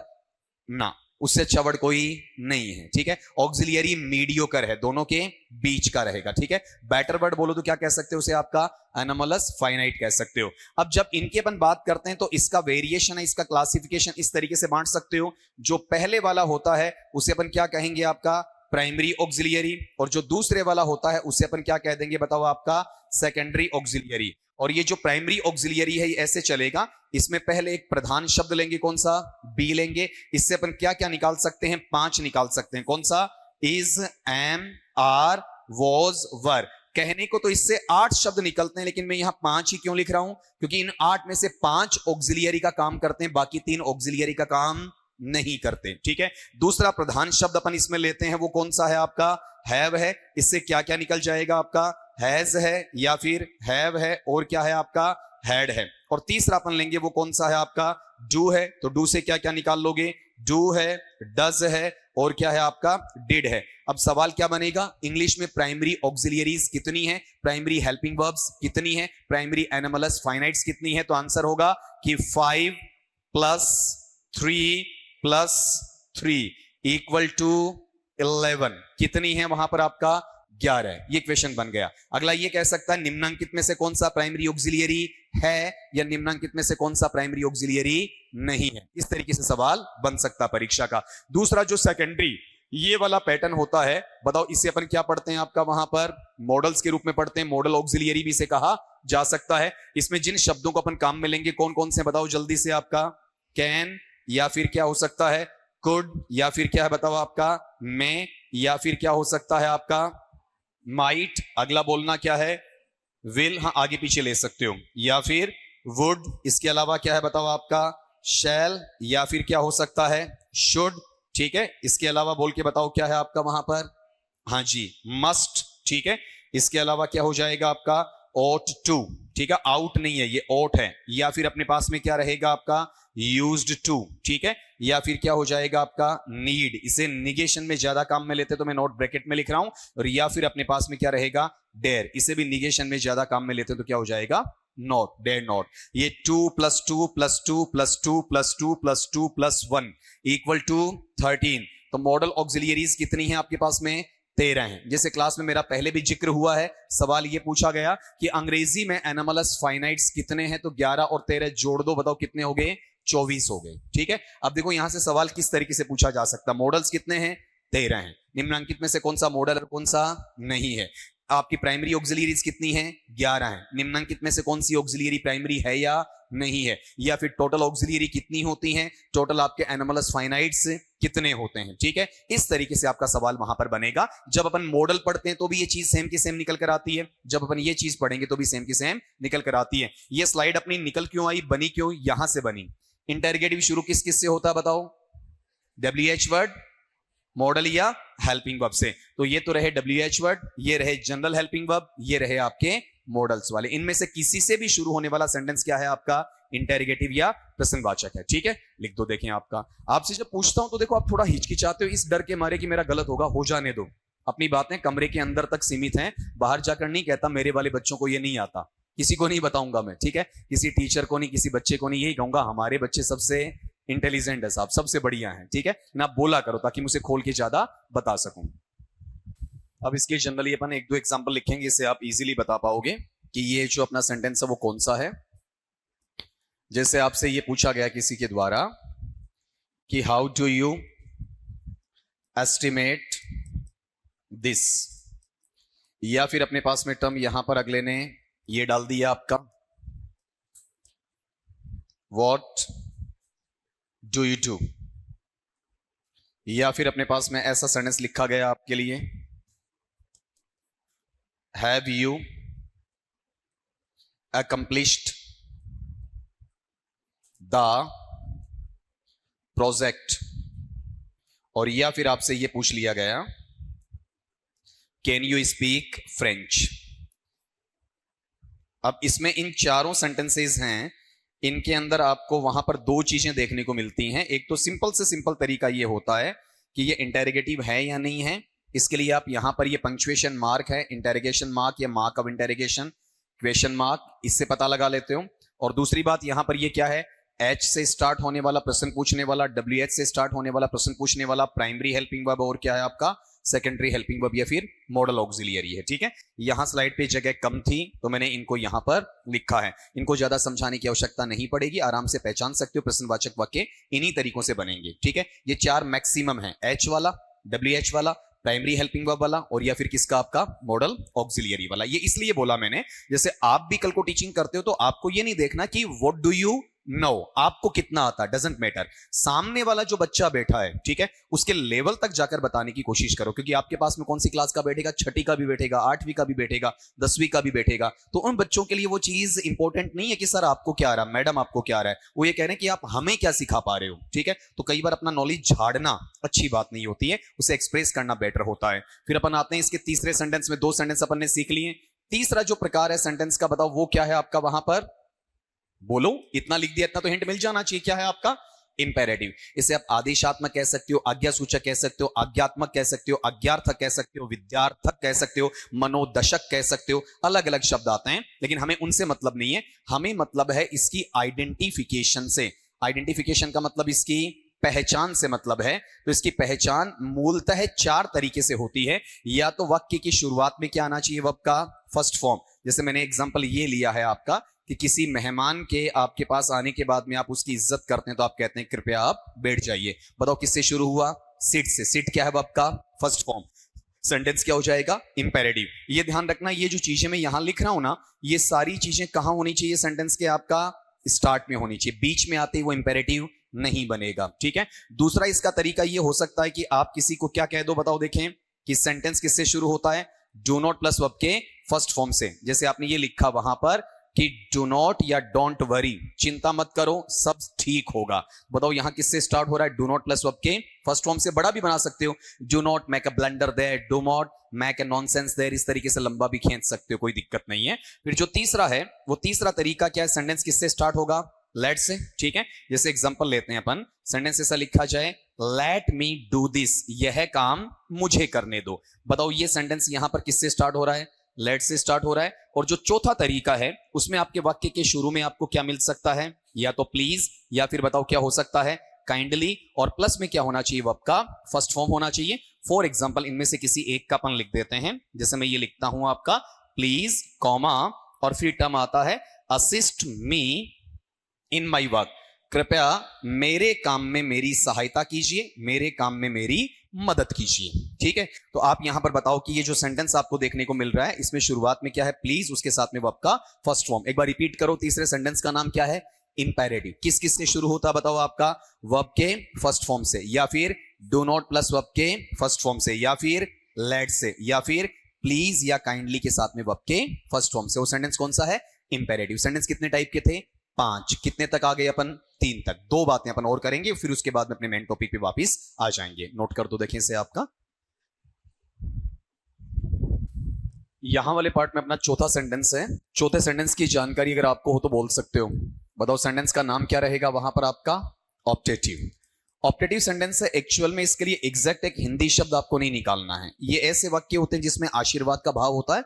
जब कोई बड़ा व्यक्ति अपनी उम्र में छोटे व्यक्ति को अच्छी बात कहता है, उसके बारे में अच्छी शुभकामना देता है। दूसरा होता है शाप या श्राप या अभिशाप या अभिश्राप, जिसमें बराबर वाला, छोटे वाला, बड़े वाला कोई भी किसी को क्या दे सकता है, बुरा तथ्य बता सकता है कि तुम्हारे साथ ऐसा ऐसा हो जाए, ठीक है। या फिर आपकी क्या हो सकती है, शुभकामना। शुभकामना या तो बराबर वाला देता है या उम्र में आपसे छोटा देता है, या फिर आपके लिए ईश्वर से क्या की जाती है, प्रार्थना की जाती है। वो सारे टर्म किस में आते हैं बताओ, आपका ऑप्टेटिव में। आप में से कोई बताएगा इसकी पहचान क्या होती है, बताओ देखें, कैसे पहचानोगे ऑप्टेटिव है। भाई मैंने ये तो कह दिया, इसमें आशीर्वाद है, शुभकामना है, श्राप है, या फिर आपका ईश्वरीय प्रार्थना है, ठीक है। ये जो सेंटेंस है ना, ये सेंटेंस शुरू किससे होता है, मैं से, और इसके बीच में यहां पर आपका पूरा सेंटेंस का पार्ट आ जाएगा, और लास्ट में क्या आ जाएगा, mark of exclamation, exclamatory mark आएगा। अभी अभी आप मुझसे ये सीख रहे थे कि जो आपके पास में मॉडल है, कौन सा, मैं से शुरू होने वाला सेंटेंस क्या होता है, इंटेरोगेटिव। अब आपका टीचर ये बोल रहा है कि यहां वाले पार्ट में मैं से शुरू होने वाला क्या है, आपका ऑप्टेटिव। डिफरेंस क्या है, उसमें लास्ट में क्या था, क्वेश्चन मार्क था, और इसमें क्या है आपका एक्सक्लेमेशन मार्क। इतना सा है, और मीनिंग पे तो पूरा ही फर्क है। वो सवाल पूछेगा और ये कुछ ना कुछ शुभकामना, आशीर्वाद, ऐसा काम वहां पर करेगा। तो इसका एक एग्जांपल मैं यहां लिखूंगा, इतने में आपको आराम से समझ में आ जाएगा। जैसे मान लो मैंने ये लिखा है कि मैं, गॉड ब्लेस यू, ईश्वर आपको आशीर्वाद दे, ईश्वर आपकी मनोकामनाएं पूरी करे। मैं गॉड ब्लेस यू का मतलब यह है कि ईश्वर आपकी वो सारी मनोकामनाएं पूरी करे जो आपने सोच रखी है। केवल आशीर्वाद नहीं है, भगवान वो करे जो आप चाहते हैं, ठीक है। इसमें क्या बताओ, आपका आशीर्वाद है या ईश्वरीय प्रार्थना हो सकती है। मैं ये कह दूं आपका कि मे यू गेट सिलेक्शन, कि आपका चयन हो जाए। बताओ, अगर मैं आपसे बड़ा हूं तो मैं आपको क्या दे रहा हूं, आशीर्वाद। आपके बराबर के, आपका छोटा हूं तो क्या दे रहा हूं, आपको शुभकामना दे रहा हूं, ठीक है। या फिर कई बार थोड़ा बहुत डिस्प्यूट वगैरह हो जाता है तो आपस में ये कहा जाता है ना, कौन सी बातें आपकी, कि may you go to hell, आप नरक में जाएं, आप भाड़ में जाएं, कीड़े पड़े आपके, ठीक है, दोजक नसीब हो, जहन्नुम नसीब हो, ऐसा। ये क्या है, आपका शाप है, श्राप है, अभिशाप है, ठीक है। आई बात समझ में। ऐसे कुछ भी आपके वहां पर सेंटेंसेस बन सकते हैं, लेकिन आप ये देखो कि ये सारे सेंटेंसेस शुरू किससे हो रहे हैं, मैं से, बीच में सेंटेंस का पार्ट आ रहा है, पूरी बॉडी आ रही है, और लास्ट में क्या आ रहा है आपका, वहां पर एक्सक्लेमेटरी मार्क आ रहा है। क्लियर है आपका। अब एक बार मुझे याद करवा दो, बताओ सेंटेंस क्या है आपका, ऑप्टेटिव है, किससे शुरू होता है, मैं से। मैं के लास्ट में वहां पर सेंटेंस में क्या आ जाएगा, एक्सक्लेमेटरी मार्क आ जाएगा, ठीक है। डिफरेंस इंटेरोगेटिव से क्या होगा, वहां क्वेश्चन मार्क है और यहां क्या है, एक्सक्लेमेटरी मार्क है, वहां सवाल पूछा जाएगा, और यहां क्या दिया जाएगा, आशीर्वाद, शुभकामना, ईश्वरीय प्रार्थना या अभिशाप दिया जाएगा। इतनी सी बात है, ठीक है। नोट करो, फिर इसके बाद में एक सेंटेंस अपना और बचेगा, फिर वापिस उसी टर्न पे आ जाएंगे। अब अगला जो लास्ट का सेंटेंस है, जो ट्रांसफॉर्मेशन में आपके काफी काम आया था, अभी ताजा ही आपने सीखा हुआ है, बताओ वो क्या है आपका, वहां पर एक्सक्लेमेटरी है। एक्सक्लेमेटरी को अपन हिंदी में क्या कह देंगे, आपका विस्मयादिबोधक वाक्य, ठीक है। और इसकी पहचान दो तरीके से होती है, या तो वाक्य के शुरू में क्या मिलना चाहिए आपका, व्हाट या हाउ, इन दो शब्दों में से एक, प्लस में क्या आ जाएगा आपका, सेंटेंस आ जाएगा, और उसके बाद में क्या आ जाएगा आपका, एक्सक्लेमेटरी मार्क आ जाएगा। अब आप ये कहेंगे सर एक तो ठीक है कि व्हाट या हाउ से प्रश्नवाचक शुरू होता है, उसके लास्ट में क्वेश्चन मार्क है, इससे एक्सक्लेमेटरी शुरू होता है, इसके लास्ट में एक्सक्लेमेटरी मार्क है। मान लो परीक्षा में ये नहीं आए, गलती से मान लो मिस टाइप हो गया, फिर आप कैसे पता करोगे कि ये व्हाट या हाउ वाला एक्सक्लेमेटरी है या फिर इंटेरोगेटिव है। इसका तरीका अपन समझेंगे। अगर मान लो मैंने आपसे ये पूछा है, सेंटेंस लिखा है व्हाट इज योर नेम, मैंने कुछ नहीं लगाया इसमें क्वेश्चन मार्क वगैरह, एक्सक्लेमेटरी मार्क वगैरह, ये मत समझो, हमें आता है, हमें ये पता करना है कि ये है तो कौन सा है और क्यों है, ठीक। और मैंने यहां पर ये लिख दिया sentence, what a pleasant weather. अब अगर इसको अपन चेक करते हैं तो इन दोनों में डिफरेंस देखना, यहां जो आपको वोट मिला है उसके साथ में एक ऑक्सिलियरी है, कौन सा है, इज है, ठीक है। यहां पर ये देखो वोट के तुरंत बाद में कोई ऑक्सिलियरी नहीं है। मैं ये नहीं कह रहा हूं इसमें ऑक्सिलियरी नहीं आ सकती, लगा सकता हूं मैं ऐसा कह सकता हूं आपका दिस इज या इट इज, ऐसा लिखा जा सकता है, लेकिन ये शुरू में है या लास्ट में चला गया, लास्ट में चला गया। अपने वोट या हाउ के तुरंत बाद नहीं है। जब वोट या हाउ के तुरंत बाद में ऑक्सिलियरी आएगा तो वो इंटेरोगेटिव बनेगा, प्रश्नवाचक बनेगा, और उसके तुरंत बाद में नहीं आता है, लास्ट में आ भी जाए नहीं भी आए लेकिन तुरंत बाद में बिल्कुल नहीं आता है, वो बताओ क्या रहेगा आपका, एक्सक्लेमेटरी रहेगा। क्लियर। जैसे अपन एक सेंटेंस और बना लेते हैं, मैंने ये लिख दिया हाउ। अब हाउ से बनाने वाला सेंटेंस अगर आपको लेना है बना सकते हो, आपका कोई भी बनाओ, देखें, अरे बना दिया करो कुछ भी। जैसे आपने ये लिखा है हाउ अनलकी आई एम। अब ये बताओ यहां पर ऑक्सिलियरी तो है, लेकिन ऑक्सिलियरी हाउ के तुरंत बाद में है या लास्ट में है, लास्ट में। बताओ एक्सक्लेमेटरी है आपका, ठीक है। और मैंने यहीं पर इसे इंटेरोगेटिव बनाने की कोशिश की होती तो मेरा सेंटेंस इस तरीके से आ जाता, हाउ आर यू, ठीक है। अब ये बताओ इसमें ऑक्सिलियरी है लेकिन हाउ के कहां है, तुरंत बाद में है, जस्ट आफ्टर है। कैसा हो गया, इंटेरोगेटिव। आराम से डिफरेंस कर सकते हो। फिर इसका एक दूसरा तरीका और है। दूसरा तरीका अपन ये लेंगे कि सेंटेंस है, सेंटेंस की स्टार्टिंग किससे होनी चाहिए, किसी इंटरजेक्शन से होनी चाहिए। इंटरजेक्शन के मायने क्या है, विस्मयकारी शब्द है, ठीक है। इंटरजेक्शन में वो सारे आगे, हुर्रे, हुर्रा, अलास, ओह गॉड, हे राम, अल्लाह, जीसस क्राइस्ट, आउच, ओफ, ये सारे किसमें आपके इंटरजेक्शन में। और जो इंटरजेक्शन लगाओगे उसके तुरंत बाद में क्या चाहिए आपको, एक्सक्लेमेटरी मार्क चाहिए, विस्मयादि बोधक चिन्ह चाहिए। फिर यहां पर क्या आ जाएगा आपका, सेंटेंस आ जाएगा। और सेंटेंस के बाद में लास्ट में यहां पर क्या मिलेगा आपका, फुल स्टॉप मिलेगा। ये भी किस में जाएगा आपका, एक्सक्लेमेटरी सेंटेंस में जाएगा। जैसे एक सेंटेंस यहां पर अपन बना लें और सेंटेंस है आपका अलास। अलास के मायने क्या होते हैं, बहुत बुरा हुआ, दुखद बात है, दुर्भाग्य की बात है। He is no more, he is no more का मतलब अब वह इस दुनिया में नहीं है, वह जिंदा नहीं बचा। बताओ यहां पर सबसे पहले अलास किसका काम कर रहा है, इंटरजेक्शन, फिर क्या आ गया, एक्सक्लेमेटरी मार्क, फिर क्या है, सेंटेंस, और फिर क्या है आपका फुल स्टॉप। कोशिश करना बिना देखे बिना मुझे बताओ पांचवा सेंटेंस अपने पास में कौन सा है, एक्सक्लेमेटरी। एक्सक्लेमेटरी को हिंदी में क्या कहते हैं जनाब, विस्मयादि बोधक वाक्य, ठीक है। बताओ कितनी शुरुआत है इसकी, दो हैं। पहली कौन सी वाक्य के शुरू में, वोट या हाउ प्लस में सेंटेंस प्लस में एक्सक्लेमेशन का मार्क। ये इंटेरोगेटिव से डिफरेंट कैसे है, इंटेरोगेटिव में वोट या हाउ के बाद में ऑक्सिलियरी होना चाहिए, इसमें ऑक्सिलियरी हो भी सकता और नहीं भी, लेकिन तुरंत बाद कभी भी नहीं होता। अगर ऑक्सिलियरी है तो भी वोट या हाउ के बाद है या आगे जाकर है, आगे जाकर। दूसरा तरीका क्या है, वाक्य के शुरू में इंटरजेक्शन प्लस में एक्सक्लेमेटरी मार्क प्लस में सेंटेंस प्लस में फुल स्टॉप, ठीक है। नोट कर दो आपका। अब ये पांचों सेंटेंसेस मैंने आपको बताए, ये दो जगह काम आएंगे। एक तो कहां, एक्टिव पैसिव में। एक अगला जो अपन टॉपिक पढ़ेंगे डायरेक्ट से इनडायरेक्ट या डायरेक्ट से इनडायरेक्ट में, वहां भी मैं ये बोलने वाला हूं, तो वहां लिखने की आवश्यकता नहीं पड़ेगी, अपना काम यहां हो गया, ठीक है। अब ये लिखे क्यों है, इसके पीछे वजह सुनना आपका, कि जब आपसे ये पूछा जाता है कि एक्टिव से पैसिव अगर आपको बनाना है तो किस किस की बनेगी, ठीक है।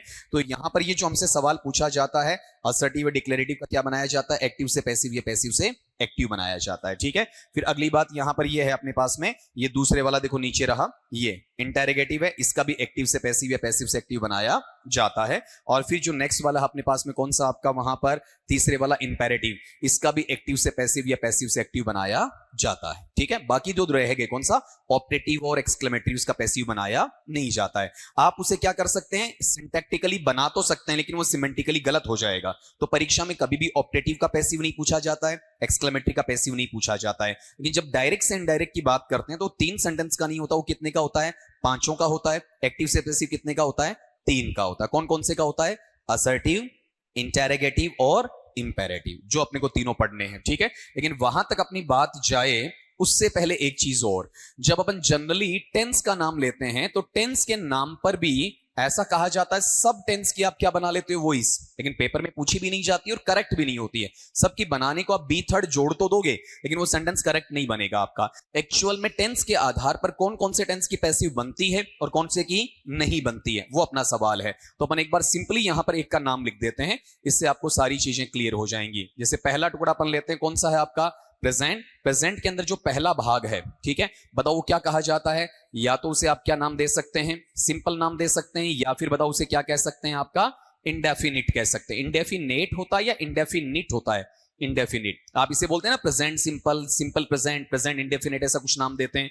फिर जो दूसरे वाला पार्ट है उसे आप क्या कह सकते हैं, प्रेजेंट कंटिन्यूअस कह सकते हैं, कॉन्टिन्यूअस नहीं होता है, कंटिन्यूअस। या फिर बताओ इसे क्या पढ़ सकते हैं आपका वहां पर, प्रेजेंट प्रोग्रेसिव का नाम दे सकते हैं। जो तीसरा अपने पास में आता है उसे क्या कहा जाता है, बताओ आपका प्रेजेंट परफेक्ट कहा जाता है। अगर परफेक्ट नहीं बोलना चाहें तो आप इसे क्या नाम दे सकते हैं, वहां पर आपका प्लू परफेक्ट का नाम भी दे सकते हैं। और जो ये दूसरा और तीसरा है, इनको मिलाकर क्या बन जाएगा, चौथा बन जाएगा, दोनों को मिलाकर बनेगा। इसमें तीसरे वाले का नाम पहले आ जाएगा, क्या है आपका परफेक्ट, और दूसरे वाले का नाम बाद में आ जाएगा, क्या हो जाएगा, कंटिन्यूअस। तो पूरा नाम क्या बन गया, प्रेजेंट परफेक्ट कंटिन्यूअस। इधर से भी बना सकते हो आप इसे, और इसे ऐसा लिख सकते हो आपका कौन सा, प्लू परफेक्ट। और प्लू परफेक्ट अगर लिखोगे तो यहां क्या लिख दोगे, आपका प्रोग्रेसिव लिख दोगे। अब मैं आगे जो लिखूंगा इनको रिपीट नहीं करूंगा, सिर्फ इतना लिखूंगा कि जैसे प्रेजेंट में चलता वैसे ही किस में चलेगा, पास्ट में। जैसे पास्ट में चलता है बताओ वैसे ही किस में चला जाएगा आपका वहां पर फ्यूचर में चला जाएगा। क्लियर है नेचर आपका? ठीक है। अब यहां पर ये देख लो कि प्रेजेंट वाला है, पास्ट वाला है, फ्यूचर वाला, तो किस बिहाफ पर ये आपका चलेगा? Present simple, past simple, future simple, present continuous, past continuous, future continuous, present perfect, past perfect, future perfect, present perfect continuous, past perfect continuous और फ्यूचर परफेक्ट कंटिन्यूअस। काउंटिंग में कितने हो गए? 12। अभी अपन उसमें नहीं जा रहे हैं। कुछ लोग कहते हैं टेंस 2 होते हैं, कुछ लोग कहते हैं टेंस 3 होते हैं। जब वो इसकी बात करते हैं तो हमें 3 को लेकर चलना है, 2 को लेकर नहीं चलना है। तो वहां वाले में जिस इसकी बनती है उसके लिए मैं टिक मार्क लगाता हुआ चल रहा हूं आपका। जैसे प्रेजेंट सिंपल का पैसिव बनेगा, पास्ट सिंपल का बनेगा, फ्यूचर सिंपल का बनेगा। ठीक है। प्रेजेंट कंटिन्यूअस का बनेगा, ठीक है, पास्ट कंटिन्यूअस का बनेगा, लेकिन फ्यूचर कंटिन्यूअस का नहीं बनेगा। ठीक है। प्रेजेंट परफेक्ट का बनेगा, पास्ट परफेक्ट का बनेगा, फ्यूचर परफेक्ट का बनेगा। प्रेजेंट परफेक्ट कंटिन्यूअस का नहीं बनेगा, पास्ट परफेक्ट कंटिन्यूअस का नहीं बनेगा, फ्यूचर परफेक्ट कंटिन्यूअस का नहीं बनेगा। ठीक है। तो ये चीज कंफर्म करनी है। पहले अपन ने कौन सा कंफर्म किया? सेंटेंस वाला। अब कौन सा कंफर्म कर रहे हैं अपन? टेंस वाला। तो एक बार रिपीट करवाओ, बताओ जिन जिन टेंसेस की पैसिव हमसे पेपर में पूछी जाएगी वो कौन कौन से नाम गिनाओ? प्रेजेंट, हाँ आगे पीछे कैसे भी बोल दो। Present simple, past simple, future simple. अच्छा इधर से बोला तो दिक्कत हो रही है, ऊपर से नीचे बोल दो। चलो बताओ कौन कौन सा? Present simple, present continuous, present perfect, past simple, past continuous, past perfect, future simple और फ्यूचर परफेक्ट। जिनकी नहीं बनेगी वो बताओ।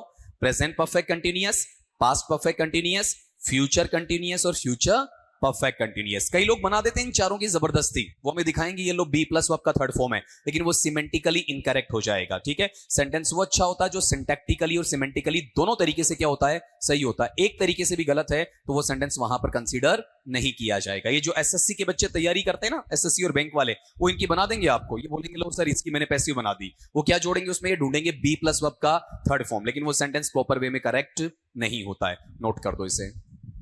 अब अगली बात पे आते हैं। देखो अभी तक अपन ने वॉइस को बनाना नहीं सीखा, उसके बैकग्राउंड में घूम रहे हैं अभी अपन। ठीक है। यहां देखना अगली बात इसमें क्या रहेगी। आपके पास में वर्ब का पैटर्न होता तो वर्ब लंबा चौड़ा विषय है, उस पर अपन डिस्कस नहीं कर रहे अभी।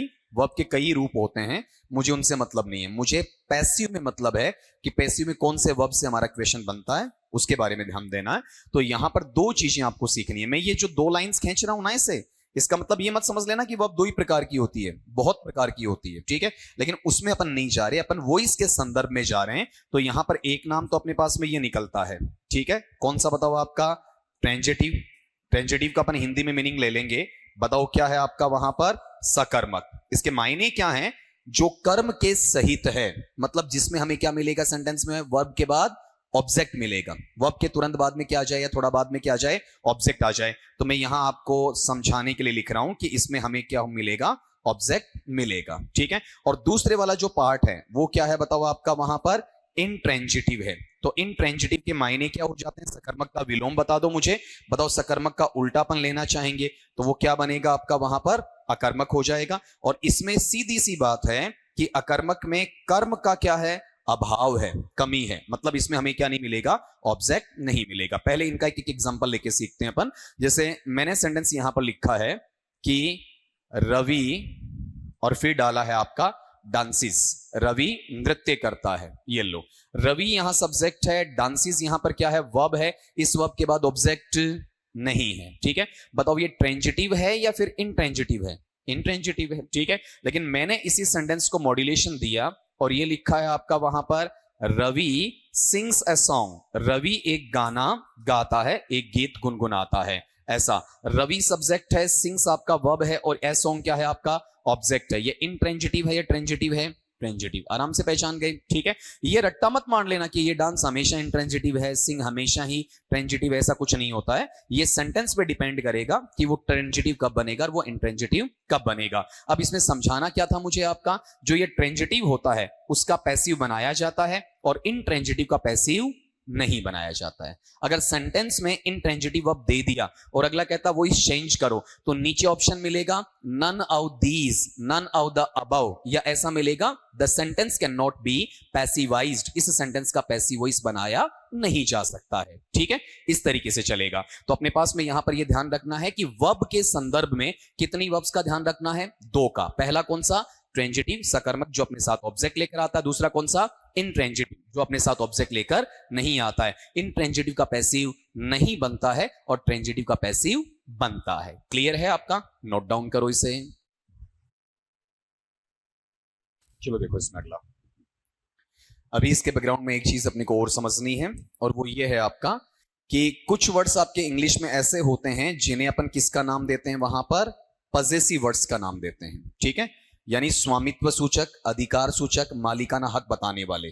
ठीक है, इनमें अपने पास में बहुत सारे वर्ड्स में से अपने को केवल 3 की स्टडी करनी है, जिसमें ये 3 कौन कौन से हैं यहां पर पैसिव के संदर्भ में।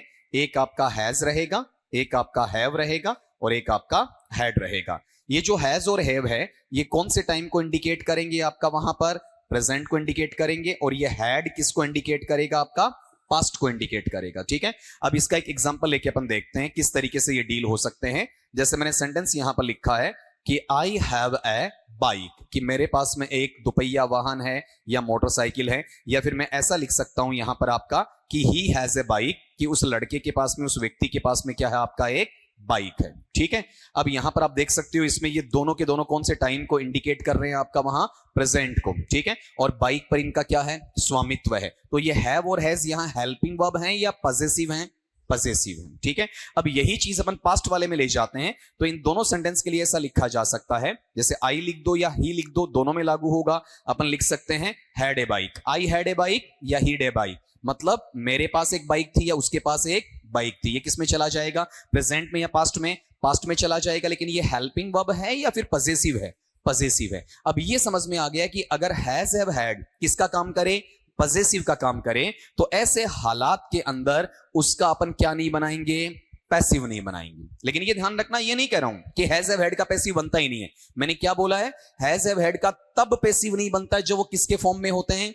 पजेसिव के फॉर्म में होते हैं। अगर मैंने यहां पर सेंटेंस ऐसा लिख दिया, ये लिखा है कि he has done his work, उसने अपना काम कर दिया है। ठीक है, अब ये बताओ यहां पर अपने पास में जो हैज दिया हुआ है, बोलो ये हैज किसका काम कर रहा है? आपका वहां पर पजेसिव का काम कर रहा है या फिर हेल्पिंग वर्ब का काम कर रहा है? हेल्पिंग वर्ब का, क्योंकि मेरे पास में डन किस में है? मैन वर्ब के थर्ड फॉर्म में, पास्ट पार्टिसिपल में। अब इसका क्या बन जाएगा? पैसिव बन जाएगा। Has have had helping verb में काम करेगा, पैसिव बनेगा। हैज हैव हैड पजेसिव में काम करेगा, तो पैसिव नहीं बनेगा। रिपीट करो, बताओ 3 पजेसिव्स अपने को ध्यान रखने पैसिव के कंटेक्स्ट में कौन कौन सा? हैज, हैव और हैड। ठीक है, और ये पजेसिव के रूप में काम करते हैं, तो इनका पैसिव नहीं बनेगा। ये किसका काम करते हैं? हेल्पिंग वर्ब का, तो इनका पैसिव बनेगा। क्लियर है आपका? मैंने दोनों बता दिए। यहां पर सही का टिक मार्क लगा देना, वहां पर करेक्ट की बजाय इनकरेक्ट का लगा देना। अपनी लैंग्वेज बना सकते हो, जैसा मैंने हिंदी में बोला है वैसे लिख सकते हो। अगर याद नहीं रहता है शॉर्टकट में तो आपको लिखो। देखें, अब इसमें अपन पैसिव की एक विधिवत शुरुआत कर देते हैं। हम देखो ना, अभी तक तो ये सारा का सारा क्या था? अपना एक ग्राउंड तैयार करना था, जो अपन ने कर लिया इसमें। अब यहां पर ये देखो, अपने को पैसिव कितने सेंटेंसेस की बनानी है? बताओ, 3 की बनानी है ना। तो अपन शुरुआत कहां से करेंगे? बताओ, सबसे पहले असर्टिव से। और ये बार बार नाम याद रखवा रहा हूं, आजकल पेपर सेटर आपके साथ में थोड़ा सा खेल खेल लेता है। बताओ, असर्टिव को किस नाम से बुला सकता हुआ? आपका डिक्लेरेटिव। तो ये साथ साथ में बोलता रहूंगा बार बार। ठीक है, अब एक्टिव से पैसिव बनाने के लिए स्ट्रक्चर के कुछ पैटर्न्स होते हैं, कुछ तरीके होते हैं। तो बहुत लंबा अमली जामा नहीं लेना अपने को, इस तरीके से छूटे भी कुछ नहीं, सारी बातें आ जाएं, लेंथी ना लगे, टिपिकल ना हो। तो इसमें सबसे पहली बात तो आपको ये सीखनी है कि जब एक्टिव से पैसिव आप बनाते हो, तो जो सेंटेंस का आपका सब्जेक्ट, देखो यहां मैं डूअर ऑफ एक्शन नहीं लिख रहा हूं, यहां मैं एजेंट नहीं लिख रहा हूं, अब क्या लिख रहा हूं? सब्जेक्ट लिख रहा हूं। अगर सब्जेक्ट है तो उसे किस में चेंज कर दो? बताओ, आपका ऑब्जेक्ट में। और ऑब्जेक्ट है तो उसे वापस किस में चेंज कर दो? सब्जेक्ट में। ठीक है, फिर दूसरे वाला जो पार्ट अपने पास में आता है वो ये है कि आप यहां पर पैसिव वॉइस है ना, उसमें हमेशा क्या काम में लोगे? आपका वर्ब का थर्ड फॉर्म काम में लोगे। ठीक है, किसमें? आपका पैसिव में। क्या कहना चाह रहा हूं? एक्टिव में फर्स्ट फॉर्म काम आ सकता है, सेकंड काम आ सकता है, थर्ड आ सकता है, फोर्थ आ सकता है, फिफ्थ आ सकता है। एक्टिव वॉइस में 5 फॉर्म में से कोई सा भी फॉर्म काम में आ सकता है, लेकिन पैसिव बिना थर्ड फॉर्म के कभी नहीं बनेगा। पैसिव मतलब थर्ड फॉर्म आना ही आना है। ठीक है, फिर तीसरी बात इसमें यह है कि आपको क्या करना है? आपका एक प्रेपोजिशन अप्लाई करना है। एक प्रेपोजिशन या पूर्वसर्ग या समुच्चय बोधक अव्यय लगाना है। और कौन सा लगाना है? आपका बाई लगाना है। और कहां लगाना है? बताओ, देखिए, आपका ऑब्जेक्ट के पहले लगाना है। ठीक है, और ये कहां लगाना? बताओ, आपका एक्टिव में या पैसिव में? पैसिव में। लेकिन एक चीज मैं इसमें ऐड करूंगा, वो ये है, ये जो मैंने लाइन लिखी है ना, ये ऑलवेज नहीं है, बल्कि क्या है? मोस्टली, अधिकांशतया। 99% बाई काम में आएगा, लेकिन कुछ ऐसी कंडीशन हो सकती हैं जहां बाई की बजाय हमें क्या लगाना पड़ जाता है, इन, या क्या लगाना पड़ सकता है आपका एट, या क्या लगाना पड़ सकता है टू, या फिर क्या लगाना पड़ सकता है आपका फॉर। इस तरीके से आपकी अलग अलग प्रेपोजिशन लगानी पड़ सकती है। कब आती हैं, जब इररेगुलर पैटर्न की बात करते हो, फिक्स्ड प्रेपोजिशन की बात करते हो कि इस वर्ब के साथ तो यही प्रेपोजिशन लगेगी, तो वहां बाई का महत्व खत्म हो जाता है। ठीक है, अभी मैंने 3 बातें बताई हैं, 2 बातें अपन और लेंगे। एक बार रिपीट करो। असर्टिव या डिक्लेरेटिव सेंटेंस की जब आप पैसिव बनाते हो, बताओ सब्जेक्ट का ऑब्जेक्ट, ऑब्जेक्ट का सब्जेक्ट। ठीक है, पैसिव में हमेशा क्या लगेगा, मेन वर्ब का थर्ड फॉर्म। एक्टिव में कोई सा भी वर्ब फॉर्म काम में आ सकता है। पैसिव में ऑब्जेक्ट से पहले क्या लगाते हैं, बाई। बाई नहीं हो, फिक्सेशन का आ जाए तो क्या लग सकता है, इन, एट, टू, ऐसा फॉर, ऐसा कुछ भी लगाया जा सकता है। वो कुछ भी का मतलब क्या है, वो वर्ब डिसाइड करेगा कि उस वर्ब को कौन सा प्रीपोजिशन वहां पर चाहिए होता है। ये नोट करो, फिर अपन 2 बातें इसमें ऐड और करेंगे। अभी आपका लिखो, देखें, ये 3 सिंपल सी बातें उम्मीद करता हूं पहले से आ रही होंगी, क्योंकि ये चीजें हमारे दिमाग में पहले से रटवा दी जाती हैं। वही चीजें हमें दोबारा बोलनी पड़ रही हैं यहां पर। अब इसमें जो 4th पैटर्न है वो थोड़ा सा अलग है, लेकिन वो भी उम्मीद करता हूं आना चाहिए आपको। इसमें ऐसा है कि अपन ऐसा लिख सकते हैं कि पैसिव के अंदर क्या होता है आपका, चेंजेस, मतलब परिवर्तन किए जाते हैं। और किसमें परिवर्तन किए जाते हैं, आपका प्रोनाउन में, सर्वनाम के परिवर्तन वहां पर करवाए जाते हैं। उसका तरीका यह रहेगा कि आपको जो सर्वनाम का एक रूप है वो किसमें मिलता है आपका, वहां पर बताओ, देखें, नॉमिनेटिव में मिलता है। नॉमिनेटिव केस में, नॉमिनेटिव केस के मायने क्या होते हैं, जब आप इसे हिंदी में पढ़ते हैं तो हिंदी में इसे बताओ क्या कह दिया जाएगा, आपका कर्ता कारक कह दिया जाएगा। ठीक है, और दूसरी साइड में यहां पर अपन इसकी बात करते हैं तो ये जो टर्म अपने पास में आता है, बताओ ये टर्म किस में चला जाएगा आपका, वहां पर एक्यूजेटिव केस में चला जाएगा। और जब एक्यूजेटिव केस में अपन इसे पढ़ते हैं, बताओ इस टर्म को अपन क्या पढ़ देंगे आपका, वहां पर कर्म कारक पढ़ देंगे। ठीक है, मतलब ये किसका हिस्सा है, ऑब्जेक्ट का। ये किसका हिस्सा है, सब्जेक्ट का। तो ये आपको पता है कि सब्जेक्ट को अपन किस में चेंज करते हैं, ऑब्जेक्ट में। ऑब्जेक्ट को किस में चेंज करते हैं, सब्जेक्ट में। अब यहां मैंने प्रोनाउन लिखा है, मतलब नाउन तो चेंज नहीं होगा, रमेश है तो रमेश ही रहेगा। ठीक है, वहां पर ये मान लो कि श्रीमाली है तो श्रीमाली ही रहेगा। ठीक है, मैंने अदिति बोला तो अदिति ही रहेगा, वो वहां पर क्या नहीं होगा, चेंज नहीं होगा। लेकिन प्रोनाउन क्या हो जाएगा आपका, चेंज हो जाएगा। जैसे यहां पर आई है तो आई को अपन यहां पर चेंज करना चाहें तो किस में चला जाएगा, मी में। मी का वापिस क्या बन सकता है, आई। दोनों साइड चेंज होगा आपका। अगर अपने पास में वी है तो वी का किस में जाएगा, अस में। अस का किस में आ जाएगा, वी में। अगर अपने पास में ही है तो बताओ ही का चेंज किस में आएगा आपका, हिम में। और हिम का वापिस क्या बन जाएगा, ही। अपने पास में शी है तो शी का किस में चेंज होगा, हर में। और हर का वापिस क्या बनेगा, शी। अगर अपने पास में दे है, बताओ दे किस में जाएगा आपका, देम में। और देम का वापिस अपन लेकर आना चाहें, बताओ किस में आ जाएगा, दे में आ जाएगा। ठीक है, मैंने 5 लिखे हैं, आपको 5 ही याद रखने हैं। अब आपके दिमाग में एक क्वेश्चन घूम रहा होगा, उसका सोल्यूशन मैं यहां लिख देता हूं। वो ये है कि सर आपने 2 छोड़ दिए। कौन सा छोड़ दिया आपका, यू छोड़ दिया। और क्या छोड़ दिया आपका, इट छोड़ दिया। अब छोड़ने का कारण अब आपको समझ में आ गया होगा। ठीक है, हालांकि ये सब्जेक्ट से ऑब्जेक्ट, ऑब्जेक्ट से सब्जेक्ट में बदलते जरूर है, इनका स्पेलिंग चेंज नहीं होता। तो हेडेक ही क्यों पालें, याद रखने की आवश्यकता है ही नहीं। कितने याद रखने हैं, 5। लेकिन ये क्या है, बोथ वेज, दोनों साइड में चेंज होंगे, सब्जेक्ट से ऑब्जेक्ट और ऑब्जेक्ट से सब्जेक्ट में। बोलना जरा, किसकी बात हो रही है, प्रोनाउन की चेंज की। नॉमिनेटिव किस में जाएगा, एक्यूजेटिव में। एक्यूजेटिव किस में आएगा, नॉमिनेटिव में। नॉमिनेटिव केस का मतलब हिंदी में क्या है, कर्ता कारक। एक्यूजेटिव केस का हिंदी में मीनिंग क्या है, कर्म कारक। मतलब सब्जेक्ट का ऑब्जेक्ट और ऑब्जेक्ट का सब्जेक्ट। जल्दी से बताओ, आई का मी, मी का वापिस आई। वी का अस, अस का वापिस वी। ही का हिम, हिम का वापिस ही। शी का हर, हर का वापिस शी। और दे का देम, देम का वापिस दे। ये 5 शब्द याद रखो, इतने में चौथा कवर हो जाएगा। फिर एक और बचेगा इसमें, उसके बाद में सीधे अपन सेंटेंसेस पे चलेंगे आपका। लिखो, देखें। अब चलो इसका, ये जो 4 हैं ये देखते देखते याद हो जाते हैं या फिर पहले से याद रहते हैं, इनमें गलती भी नहीं होती। ये जो मैंने 3 यहां बताए और ये चौथा यहां बताया, इसमें लगभग देखने को मिलता है कि कोई स्टूडेंट गलती नहीं करता है। ठीक है, स्कूल लेवल का बच्चा भी गलती नहीं करता है। तो मिस्टेक कहां होती है, अब वाले में। ये वाला अपन ध्यान नहीं देते हैं। पहले तो मुझे बताओ कि इसको 5वें को लिखने से पहले मैं अगर ऐसा लिखता हूं आपका टेंस, ये बताओ टेंस का एक्टिव से पैसिव या पैसिव से एक्टिव में चेंज होता है या नहीं होता है। सिंपल सा सवाल, नहीं होता। और कोई, एक्टिव से पैसिव, पैसिव से एक्टिव में टेंस चेंज होता है या नहीं होता है। अगला परीक्षा में पूछ ले तो सिंपली पूछ ले, जैसे ये कह दे कि फाइंड द करेक्ट स्टेटमेंट। कि नीचे 4 वाक्यों में से सही कथन का चुनाव करिए, आता ना थियरी में, और उसमें एक में दे देता है कि पैसिव में टेंस चेंज होता है और एक ये दे देता है नहीं होता है, बाकी 2 तो बिल्कुल हटे हुए हैं, तो उनमें से एक आपको चयन करना पड़े, कौन सा करोगे? सवाल बनता है ये थियरी में, मजाक की बात नहीं है। होता है उधर, नहीं होता है, दोनों आगे। अब दोनों सस्पिशियन में है, चलो तभी मैंने 5वां लिखा नहीं है एक बार। अब यहां देखो, एक बार मैं सेंटेंस लिख रहा हूं, पता करना इसमें क्या होता है। मैंने शुरू में एक पैसिव बनाकर दी थी, आपको याद हो तो, कौन सा दिया था आज की क्लास में? आई टीच इंग्लिश दिया था ना आपका। अब इसी का बताओ पैसिव क्या लिखा था मैंने वहां पर? इंग्लिश इज टॉट बाई मी, ऐसा कुछ था। ये आपने सीख ही रखा है, एक्टिव का है, ये आपने सीख ही रखा है, पैसिव का है, ठीक है। चलो अब मुझे ये बता दो, इसमें पहले वाले में हमें यहां टीच दिया हुआ है, टीच क्या है आपका? बेस्ट फॉर्म V0, वर्ब का फर्स्ट फॉर्म V1 कह सकते हो। बताओ टेंस कौन सा हो गया बोलो इसमें आपका? प्रेजेंट सिंपल, सिंपल प्रेजेंट या प्रेजेंट इंडेफिनिट, जिस भाषा में आप बोलना चाहो। अब नीचे वाले का टेंस बताओ। नहीं वो मत बताओ चेंज हुआ कि नहीं हुआ, मुझे ये बताओ टेंस कौन सा नीचे। अरे ऐसा आपने टेंस लगा हुआ है सिलेबस में, अगला सेंटेंस देके ये पूछ सकता है इस सेंटेंस में टेंस कौन सा है। मान लो आपके प्रश्न यही आ गया क्या कि इंग्लिश इज टॉट बाय मी, भाई साहब इसमें टेंस बताओ कौन सा है? प्रेजेंट कंटिन्यूअस, कंटिन्यूअस में क्या लगता है जी? Is am are plus verb का फर्स्ट फॉर्म प्लस आईएनजी। कहां है वर्ब का आईएनजी? नहीं है ना।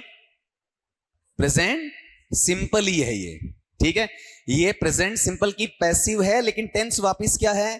प्रेजेंट सिंपल ही है, ठीक है। ये ध्यान देना, इजएमआर आने का मतलब ये गारंटी नहीं है कि वो कंटिन्यूअस में होगा, ठीक है। ये उसका पैसिव बना है। आपने यहां पर बी फॉर्म लगाकर इसका क्या बना दिया? थर्ड फॉर्म के साथ में पैसिव बनाया है, लेकिन टेंस चेंज नहीं किया है। इसका मतलब आंसर क्या निकला? इधर वाला गलत, उधर वाला सही हो गया।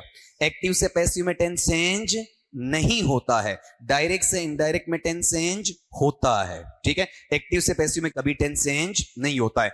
एक्टिव से पैसिव में अगर आप देखते हो तो आपके पास में केवल और केवल किसका चेंज होता है बताओ? आपका वर्ब का चेंज होता है, ये ध्यान रखना। हेल्पिंग वर्ब या मैन वर्ब, मैंने वर्ब लिखा, इसमें दोनों आ गए, सहायक क्रिया और मुख्य क्रिया, ये परिवर्तित हो सकते हैं, टेंस कभी चेंज नहीं होता है। और उसमें टेंस का नाम मैं लिखूंगा भी नहीं, बहुत सारी किताबों में यह आता है टेंस का चेंज, फिर एक टेबल सी बना दी जाती है, गड़बड़ करते हैं वो लोग, ठीक है। कुछ ये भी कहते हैं पहले वाला टेंस दूसरे में चले जाता है, दूसरे वाला तीसरे में चला जाता है, ऐसा कुछ लिख देते हैं, वो सरासर गलत बात है आपकी। यहां पर देखो ये चीजें आपको सीखनी है, टेंस का कहीं नाम नहीं लिखा है इसमें। आप लिख सकते हो आगे चलकर कि एक्टिव से पैसिव में टेंस का चेंज नहीं होता है, केवल वर्ब का चेंज होता है।